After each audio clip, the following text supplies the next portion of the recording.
Hello, let's get started. So we left off just talking about the different spectra of different atoms, and I mentioned that molecules have sort of changed these energy levels. And that's because molecules can have additional energy levels because they can vibrate and they can rotate. And so that changes the energy levels of the atoms and can show up in our lines. For instance, these are the energy levels of hydrogen, molecular hydrogen, which is two hydrogen bonded together, kind of like in the picture I just showed. And you can see it does a lot of like broadening. It makes extra lines. There are a large number of vibrational and rotational energy levels that can make the spectrum very complicated. Many of these molecular transitions are in the infrared part of the spectrum as well. So, but we can still tell that there's molecular hydrogen from looking at lines like this that are made by that molecule. All right. Now, how does the light that we see from stars and planets tell us about its temperature? Because in fact, we can tell the temperature of objects by looking at and analyzing the light that comes from them. Well, it all has to do with thermal radiation. Now, thermal radiation just means radiation that comes from having a temperature. So every object that's large, not an atom, right? Group of atoms, large dense objects, emits thermal radiation. Stars, planets, you, the table, everything is emitting this thermal radiation. So what does that mean?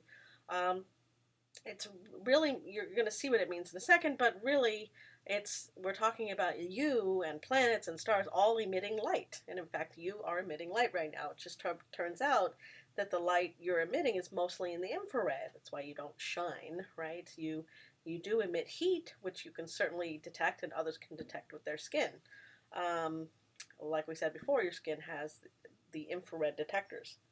Okay, so a thermal radiation spectrum, because remember we talked a little bit about what a spectrum means, that's that plot of intensity versus wavelength, really depends on one thing, and that's its temperature. Now it kind of depends on also the size of the object, and we'll see how that works. All right, so here's a couple of very important properties, and this is called also black body radiation. So thermal radiation and black body radiation is it's the same thing. It's called black body radiation because in physics, a perfect emitter of radiation is like a very matte black surface. So that's what black body radiation means. But we'll use those terms interchangeably. All right. So number one, hotter objects emit more light at all frequencies per unit area. Okay. So if we take a little patch, little 1-inch square patch, they emit more light per that area, in that little area, little patch, if they're hotter. So hotter objects emit more light at all frequencies. And hotter objects have peak intensities at smaller wavelengths. So let's take a look at this little picture. We'll look at a 310 Kelvin. Remember, that's the temperature scale that we use in astronomy, and your book gives you a little tutorial on that.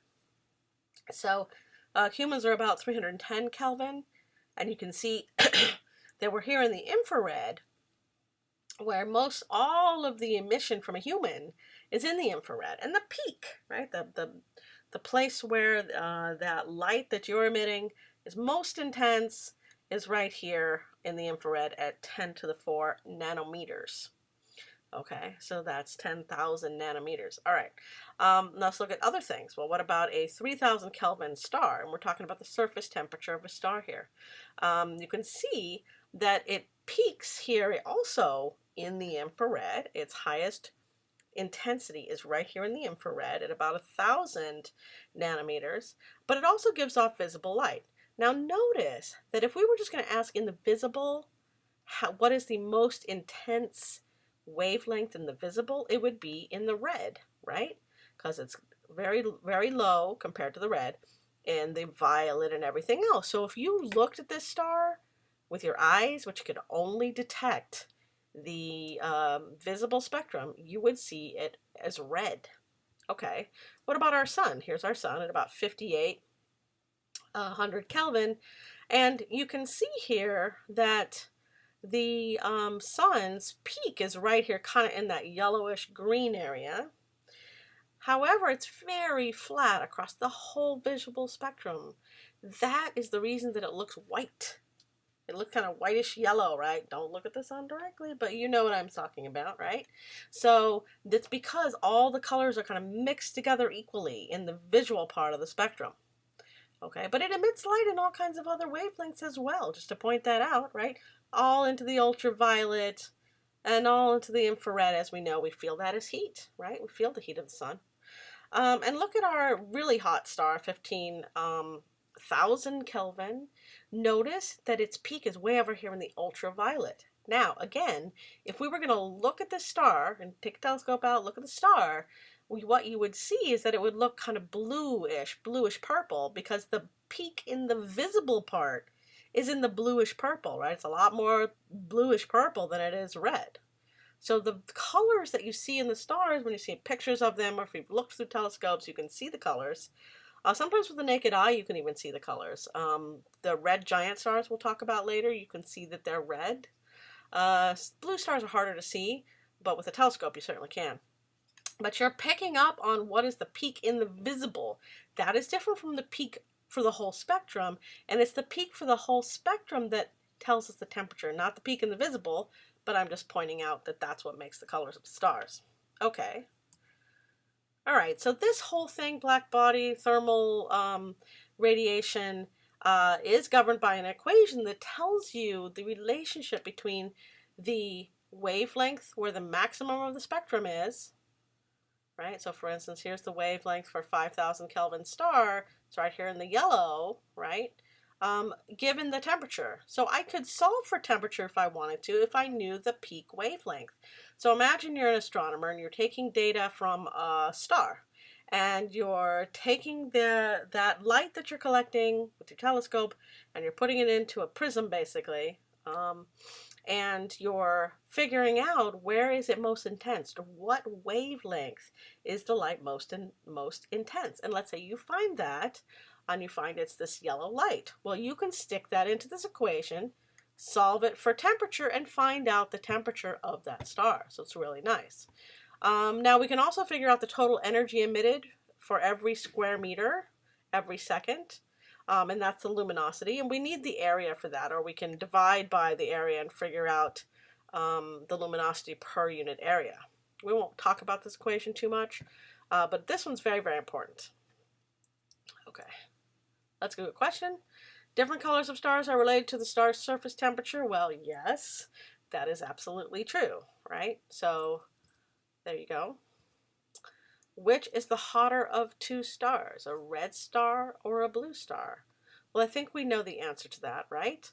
So we know that if it's going to look blue to us, if it's got more blue coming in the visual part of the spectrum. And the only way to do that is if it's, hotter, right? If that peak of the peak intensity is sort of over on right there on the blue part of the spectrum or in the ultraviolet.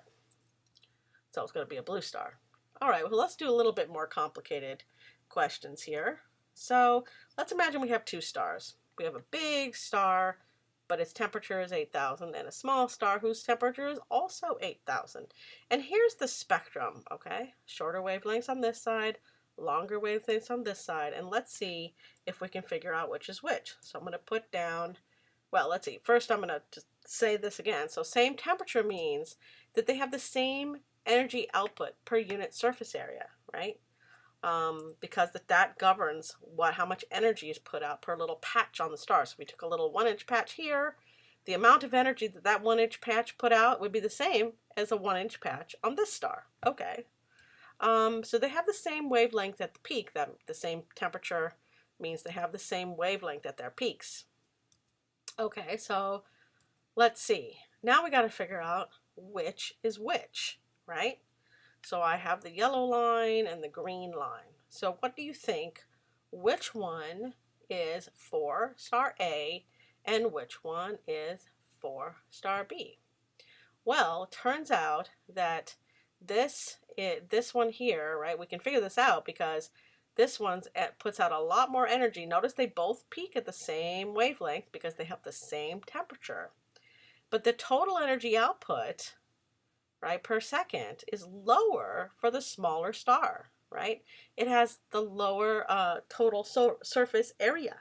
So they're both putting out the same amount of energy per unit surface area, or per little patch. So if you think of a little 1-inch patch on here, it's got a whole lot more 1-inch patches than this one does, okay? So this yellow is for star A, and the green is for star B. Okay, so different sizes plus same energy output per unit surfaces leads to different total energy outputs, right? Okay, do a different one. Now we have two stars that are the same size and the same temperature.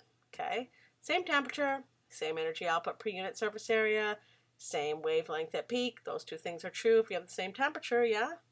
Okay, so let's put down our spectra. Well, they're going to lay right on top of each other, aren't they? Because they're the same size, they're the same temperature. They both have the same peak wavelength, right? The wavelength where they have their peak. And they both put out the same total energy output because they're the same size. Same size plus same energy output per unit surface area gives you same total energy output. All right, to make this a little more interesting, two stars, one that's 8,000 Kelvin and one that's 3,000 Kelvin. All right, they have different temperatures. That means there's different energy output per unit surface area and different wavelengths at their peak, right? So remember that the hotter star puts out more energy per unit surface area. So a 1-inch patch on this star puts out more energy than a 1-inch patch on this star, right? Okay, so let's put down two curves. All right, so what do you think, which one goes with star A? Well, we know that hotter stars peak at shorter wavelengths, right? So this one's got to be star A, and this one's for star B. Now, why is it so short? It's because even though star A is as big as star B, it's not giving out as much energy per unit surface area, per unit little patch of 1-inch patch, right? Even though it has the same number of patches as star A, the same surface area, it just doesn't, if you add those all up, it doesn't add to anywhere near as much as this guy because he's putting out a lot more per unit surface area. Same size and different energy output per unit surface area leads to different total energy outputs. This is a lot to process, so I would encourage you to go back through this lecture, make sure you understand. Okay, a little more challenging. We have a little star that's at 8,000 K and a big star that's at 3,000 K. All right, now what? Okay, well, we know they have different temperatures, which we know means they have different energy outputs per unit surface area. And obviously, star A is a lot less surface area than star B. We know that means they've got to have the different wavelengths at their peaks because they're different temperatures. So let's lay down some curves and think. All right, well, we can tell which one's star A, even though they look like the same curve, because star A has to peak at a shorter wavelength because it's hotter.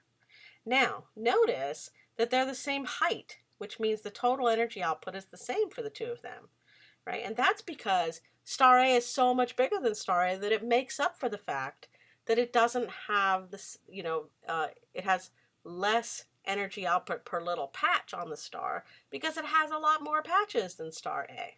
Okay.